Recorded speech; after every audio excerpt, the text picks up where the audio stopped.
Okay. Good afternoon, High 10 George Realty. Thank you for attending. This is a refresher course. It refreshes me as well. We're going to quickly go over the residential lease. I know that a lot of you work residential leases and there's good money in it. There are a lot of disclosures. I won't be going over all of the disclosures, but I will show you the ones that attach. Okay, so I'm going to share my screen and we're going to get started.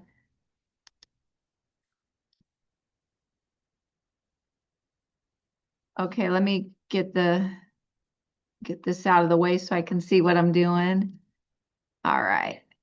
So I just added this in, and I've checked off everything that I have pre-attached to the lease, and you'll see that. But this is all of the documentation that we require, the disclosures. So make sure you're printing this off from our website.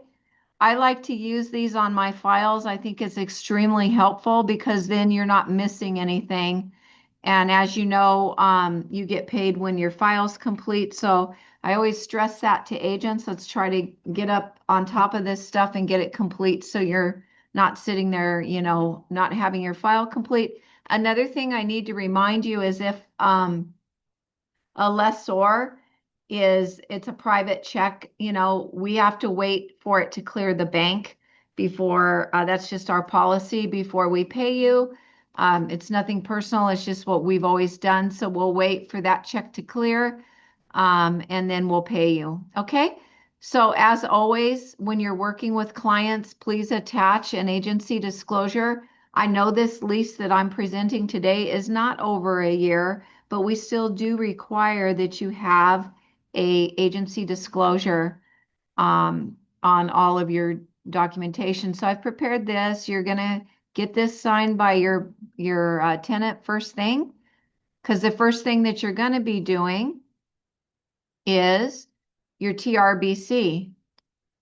And this comes attached, the CCPA, which we do require, that attaches to your agency. So we've all seen these forms. The TRBC, I filled it out just to go over it a little bit. So date prepared, I put 410. Here's the tenant, here's the broker. Okay. These are really short compared to the purchase BRBC. So the rep period, I put 410 because we started looking for those lease units through the 12th of June. I don't think I'll need longer than that, or earlier if tenant taking possession pursuant to a lease or rental agreement. So once they take possession, this agreement is over, just FYI. Okay. So property type is single family, it defaults for, but we're also going to be looking at condominiums.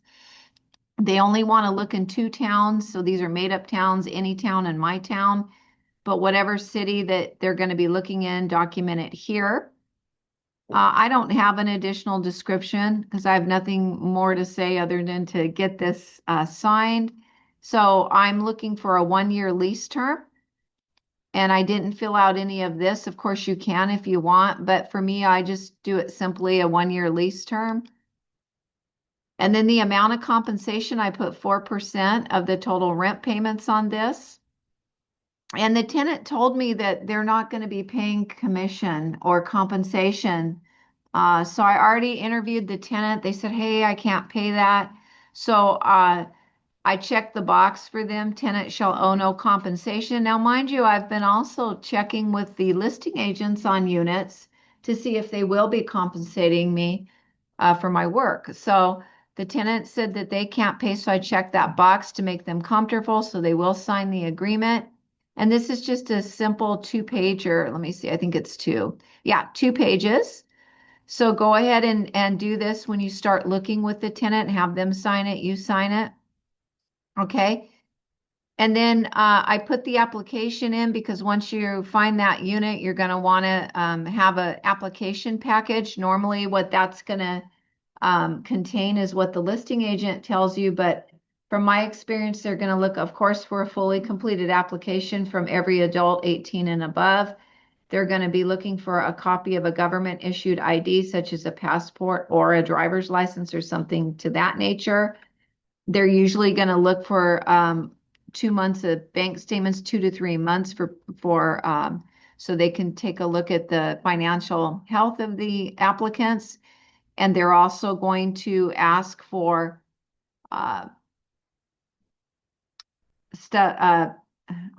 paycheck stubs. My mind went blank. Paycheck stubs for 3 months if they are employed. If they're self-employed, they generally will ask for 2 years of tax returns. Okay, but that's, again, you ask the listing agent what they're expecting to see in the package. So make sure they complete this completely. Okay. All right. Ask them what the screening fee is, or if they want you to go through Rent Spree. So you will talk to the listing agent about that as well. So this attaches right to the application. Okay, so now we're to the meat, the residential lease or month to month. Even if you're a tenant, if you're the tenant, the agent for the tenant, you still want to understand these agreements. Generally speaking, the listing agent should be filling them out, but we want to know what we think should be in here. You always want to review everything. So it was prepared today. Here's the tenant, here's the property owner, here's the street address. So you notice here I put who's going to occupy this premises, John Smith, Lisa Smith, and 2 minor children. I do not want to put their names. I'm only going to document minor children. Okay. So, okay. And then here, so any person on the premises other than listed above, that's why it's important to have, the names filled out. Guests are not permitted to stay more than 14 days, or in this case, because the property owner told me, hey, it's only 7 days on my leases, so I amended that to 7 days without housing provider's written consent. So the following personal property maintained pursuant to paragraph 12 is included: stove, microwave, and refrigerator. Now, we all know now that the stove and refrigerator must be provided and maintained by the property owner. Unless that tenant says, hey, I'm going to bring my own refrigerator, they can bring their own. But if they request you to provide them one because maybe theirs broke, then the property provider must provide a refrigerator within 30 days. Okay. So we need to maintain the stove and refrigerator as a property owner. So I'm going to start this term on May 1st. Oops, sorry, this is a different scroll than mine. It's going a little fast. Oh, gosh, sorry, it's real touchy. Excuse me. Let me get back. Okay, so I'm starting the term on May 1st. This is a lease. This agreement will terminate 4/30/2027 at 6 p.m. I always give them the day because, to give them time to get a moving truck or whatever they may need to do. Tenant agrees to pay $2,500 per month for the term of the agreement. Okay. So rent is due and payable in advance on the first day of each calendar month, or normally it's going to be the first. If you started mid-month, I would recommend prorating that month, unless the property owner doesn't care if they have different tenants paying at different times. I know most property owners like it the first, so they're looking for it on the first. But of course, you would do a proration at that point. And we always prorate based on 30 days, not 31. If the month is 31, you still use a 30-day proration. So rent shall be paid by personal check or cashier's check. I did not put money order because we've seen some issues with those. And then it's made payable to the property owner here. Now, if the property owner was going to allow a wire transfer, you would check this box, okay? And the rent shall be delivered to, here's the property owner, here's the property owner's phone number, and the property owner's address. Make sure you're being as complete as possible on this form so that there's no questions later. And you notice I didn't put anything here that it may be personally paid between the hours of on the following days. That's more if they have like a property management, you would want to put the hours that the property management is open and for what days and when they could deliver it if they so desire. If a check is returned for NSF, I've checked that after that, if that happens, then all rent shall be cashier's check. So the tenant is agreeing to pay $2,500 as a security deposit, which you note is 1 month. Okay. So here, move-in costs, I always like a cashier's check, or they could even, if the property owner is open to a wire transfer, which we just dealt with last week, they can do that, but that's entirely up to the tenant and the property owner. So I always require a cashier's check rather than a personal check on their initial move-in. And we're always going to collect a month when they at execution. So lease execution. So you can see we're collecting May's rent, 2,500, due date 4/29. It's usually a couple days ahead of time. Security deposit here. And I've put payable to the landlord or property owner, and it totals it down to you to 5,000. Okay. So that's an auto total. Now, don't forget the late charge. I see sometimes people forget this. So you're either gonna, they have 5 calendar days after the due date, or sometimes some property owners want that amended to 3. They don't want to give them 5 days.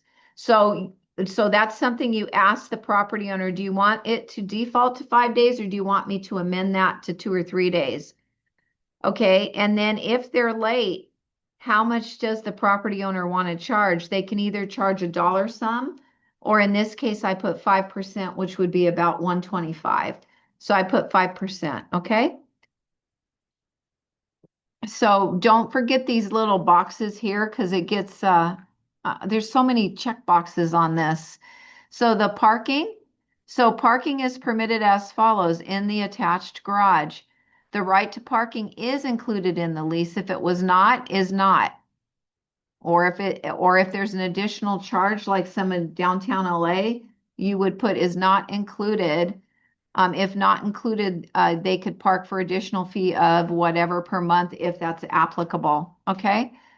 So if there wasn't an attached garage and it was, they were pulling into numbered spaces, make sure you're including the parking space numbers. Or, if they can only park on the driveway of the property, just note where they're going to be parking at. So if parking was not permitted on the premises, of course, you would check B.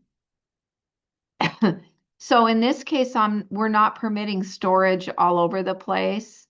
So what we've checked is B, which is pretty standard, except for the tenant's personal property contained within the premises.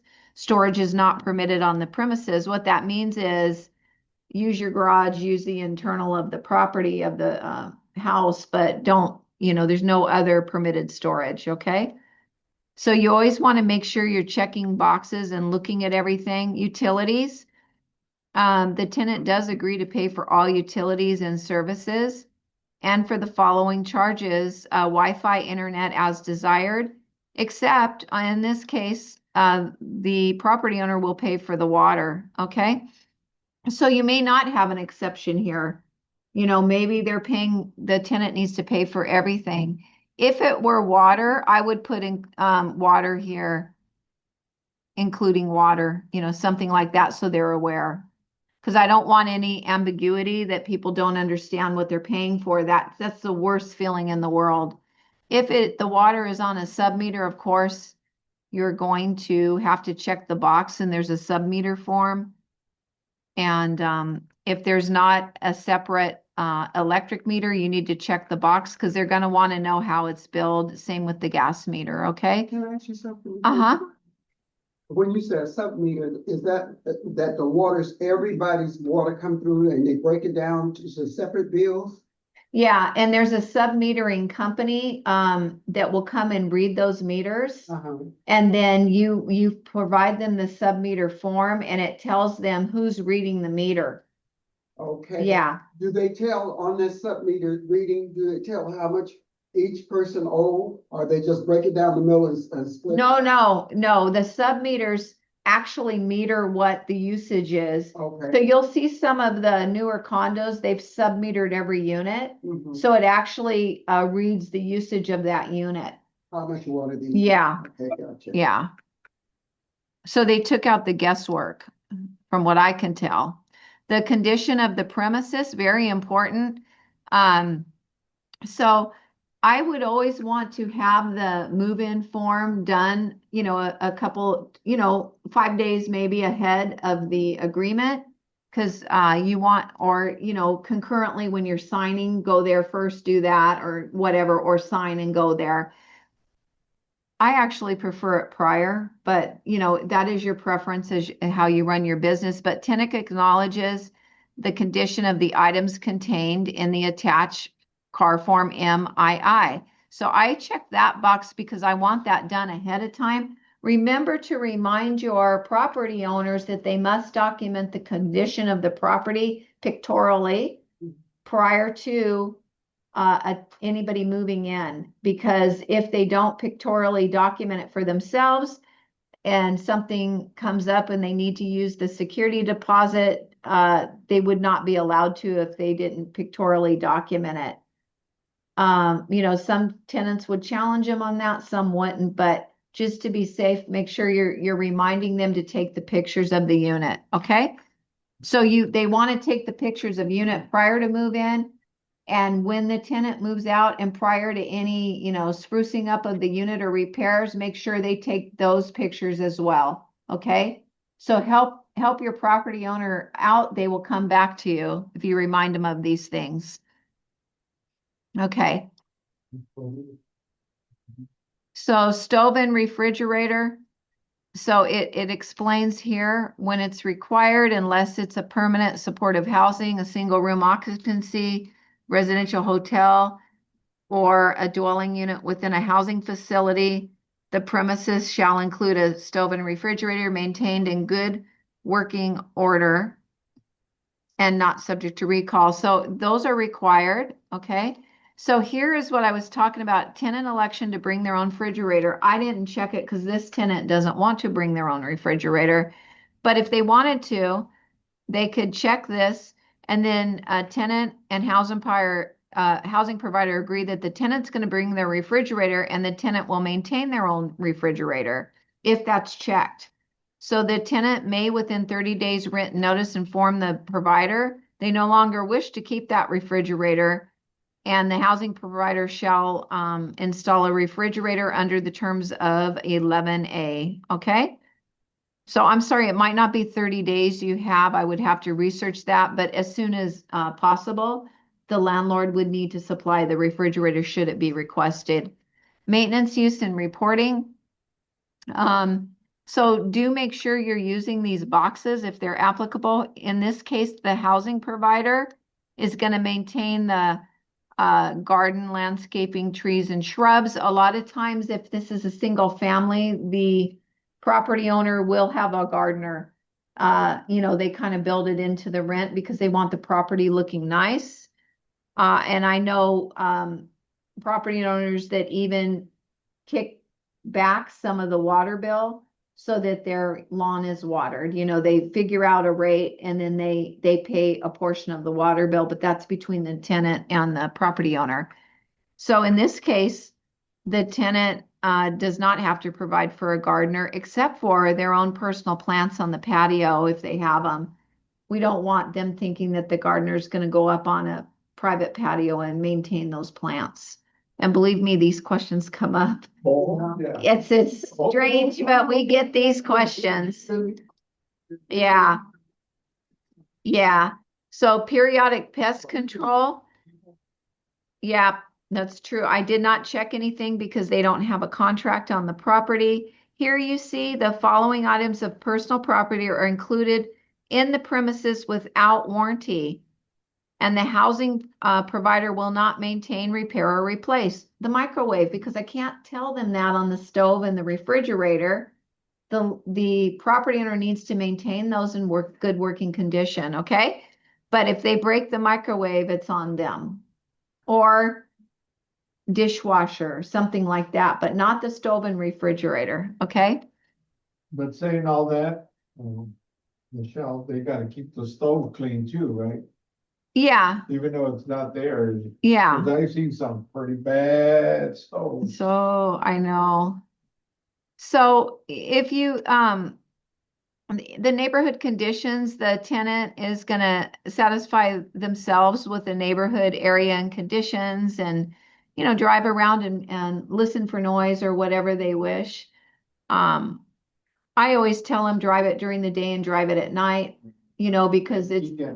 and good idea. And then Carlos said also drive the weekend because it has a different feel on those at that time. Everybody's home. Yeah.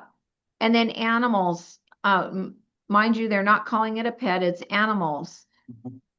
So if you are going to have a pet or an animal, check the box because there is a form, additional terms and conditions addendum for the animal, okay? Smoking is not permitted. These are all non-smoking contracts unless you made it smoking here. I don't know why any property owner would, but anyway, the box is there to check.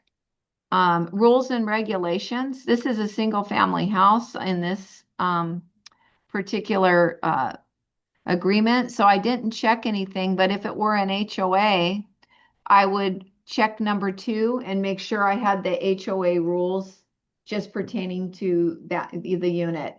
One more thing I want to ask you. Uh-huh. Like if someone have an animal, okay. I know they normally pay for all the animals, but do like if they need, like what you call those? Emotional support. More emotional You- support? They don't have to pay? They don't have to pay and you cannot collect additional rent for that emotional support animal, nor can you up the security deposit. Okay. Okay. That's important to know. Yeah. Yeah, Hey, that's a Michelle, whole class. do we need to provide any proof that animal is a service animal? Well, on that form that I said you would populate, it'll say right on there what type of animal it is. It'll say if it's a service animal. So anytime you click that box for the animal, then it's going to tell you what, you know, what category the animal is in on that disclosure from CAR, the addendum that you would attach to this. Okay. And, you know, I've had it, I can't hear you, Jimmy. I'm going to see if I can turn this up. No, that's fine. I'm just trying to speak Okay. low. Okay, there we go. So we've had it where a support animal came in after execution of the lease, correct? So, you know, that is between the landlord or the property owner and the tenant at that point. But make sure that being the great agent that you are, that you say, hey, here's a car form you can fill out with the tenant and let them have that addendum so that they have it documented, okay? So if this were a condominium or planned unit developed, I would check number 17, but in our example, it's not. Okay, and then if that's checked, you're going to check one of these that the housing provider shall provide tenant with a copy of the rules within, or tenant has been provided with and acknowledges. I like to have those up front. You want to like give them the information as soon as possible. Probably I would do it prior to lease execution in case there was any questions. Okay. So here it's really important. So keys and locks. I always date it the day of commencement. If they want it early, you can make an addendum that you're providing the keys early, you know, of course, with the property owner's permission. But I always put it the commencement date.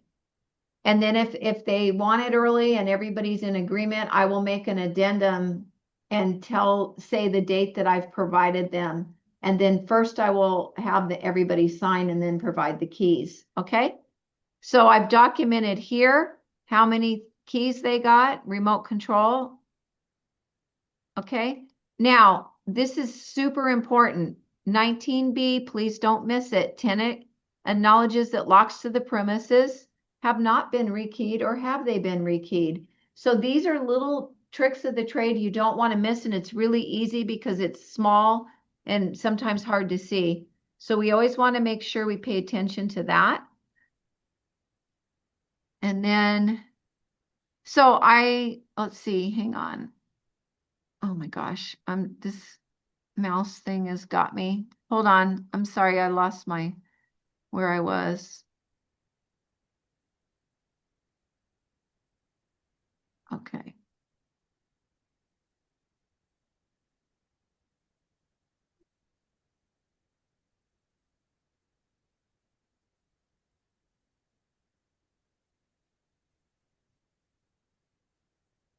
Am I in the right space? I can't see. Okay.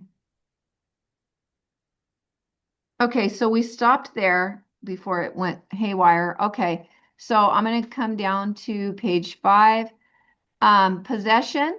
If the housing provider is unable to deliver a possession within 5 calendar days after the agreed commencement date, the tenant has the right to terminate the agreement and will be refunded all rent and security deposit. In this case, I amended it 3 calendar days.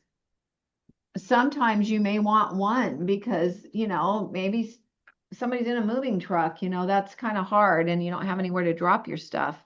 So just pay attention to those little things.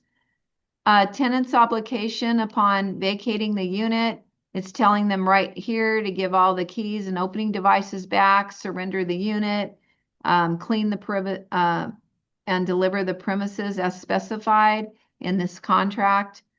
And if the property owner had anything else to add to this required return list, they would add it here.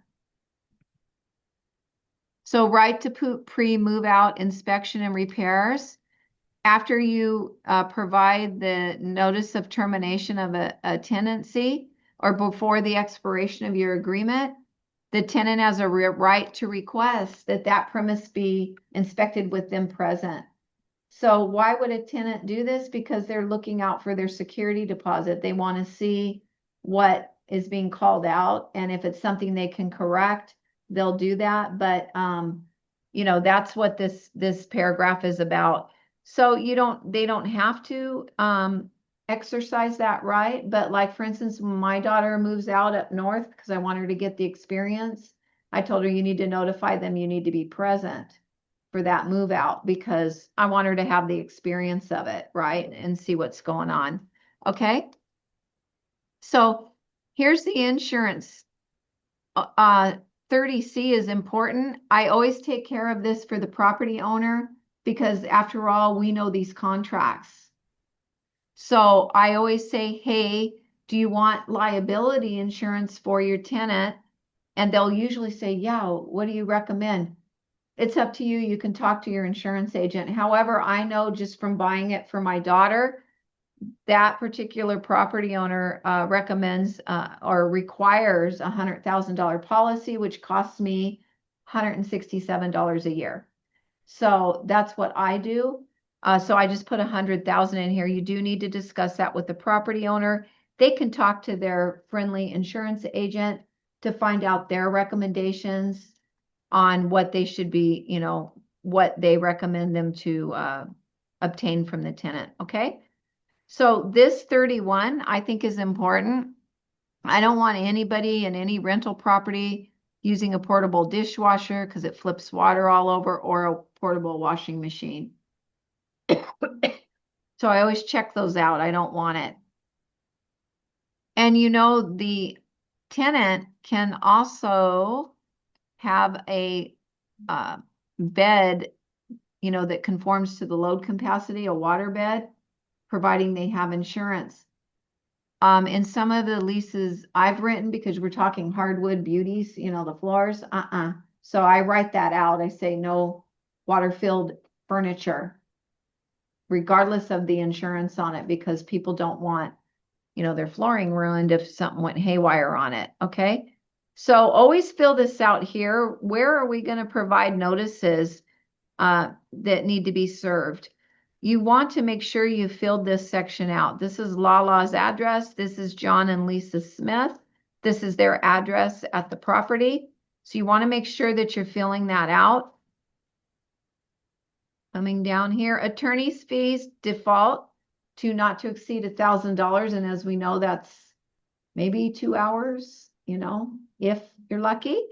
But you can talk to the property owner and tell them that whoever wins pays a maximum of $1,000, or they can amend it. Sometimes we've had property owners that want 2,000 inserted, but again, you can talk to the property owner about that.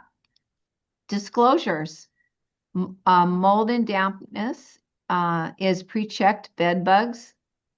And it tells them about Megan's Law database and where they can research that. Now, I would like for you all to please check the residential environmental hazards booklet, because it does have a lot of civil code type disclosures in there. What do? I check it, but I just leave it on the kitchen counter, and then I have, you know, or I give it to them and I have them sign during the move-in that they've received the booklet. That's it. It's simple. I leave it there when I'm doing the walkthrough with the move-in. I say, oh, by the way, here's the booklet. Can you sign that you've received it, that it's here? Okay. And then make sure this is all filled in properly. Even if you're dueling, you see here, I filled it in completely. Don't just say, oh, I'm a dual, so I only have to fill out the top. Please fill it all in. You know, let's not leave any ambiguity. So you see here, the term of this agreement exceeds 1 year. So you're going to do an agency. No, we require the agency even if it's a year or less. Let's do the agency on it, okay? Not only if it's over a year. So when do I want the agency between me and the tenant or whoever I'm representing, or the property owner, to terminate? I don't want to leave this wide open. So for me, I like to terminate that agency when the keys are delivered. So upon delivery of keys, I've checked the box that, you know, the agency is to terminate. I don't want tenant occupancy, because what if they don't move in for 3 weeks? I want it when they're handed the keys. So that's up to you. Read the different things that you can do where you can terminate. Sometimes it's the walkthrough, completion of move-in, but I always put delivering tenant to the keys. A broker compensation. All of the property owners that we work with, we don't do this. We don't take the compensation out of the initial funds. Some property owners don't mind if you do, but if you do it, make sure you fill this out properly. I don't do that. We just send them an invoice for the commission or compensation, okay? But you can do it as long as the property owner is in agreement with you.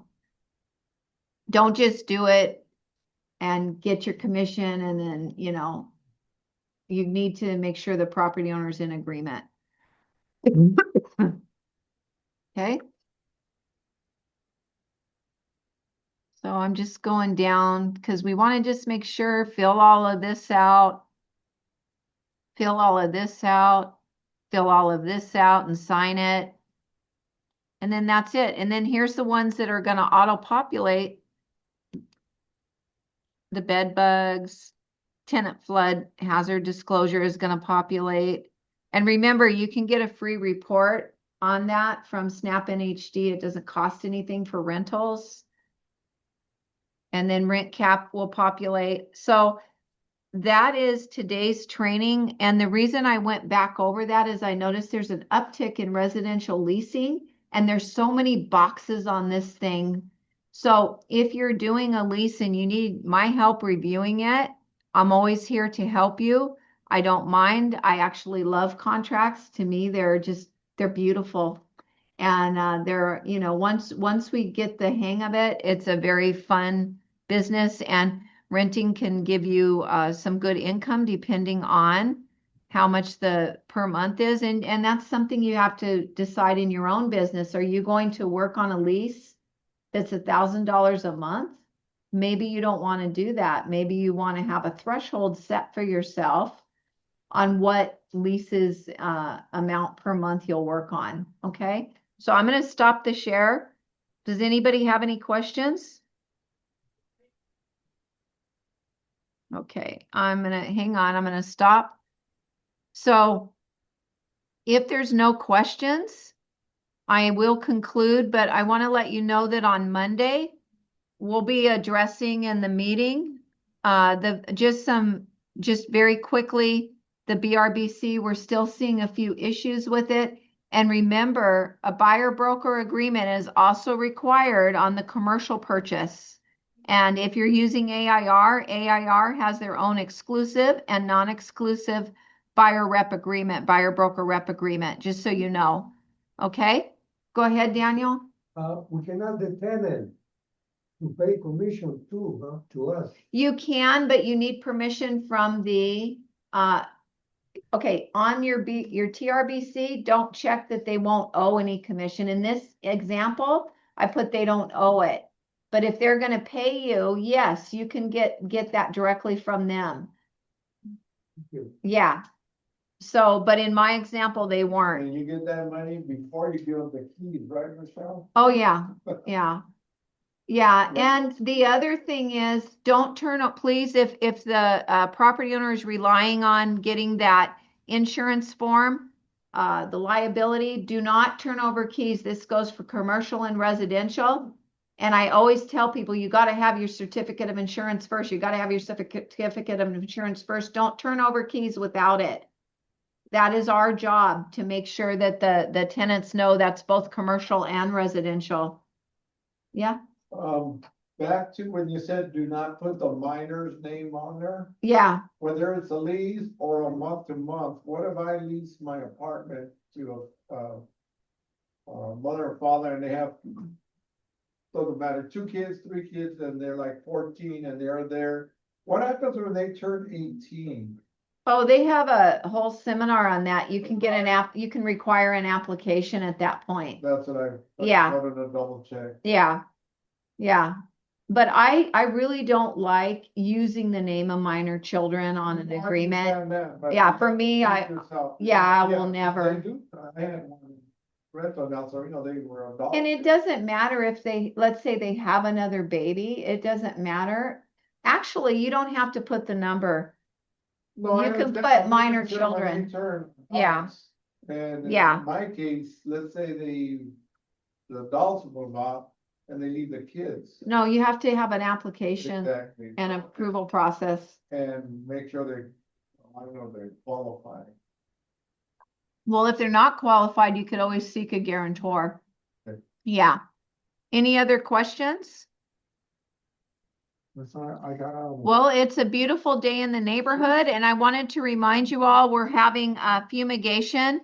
So at 6 p.m., we need everybody to vacate the building and not come in until tomorrow.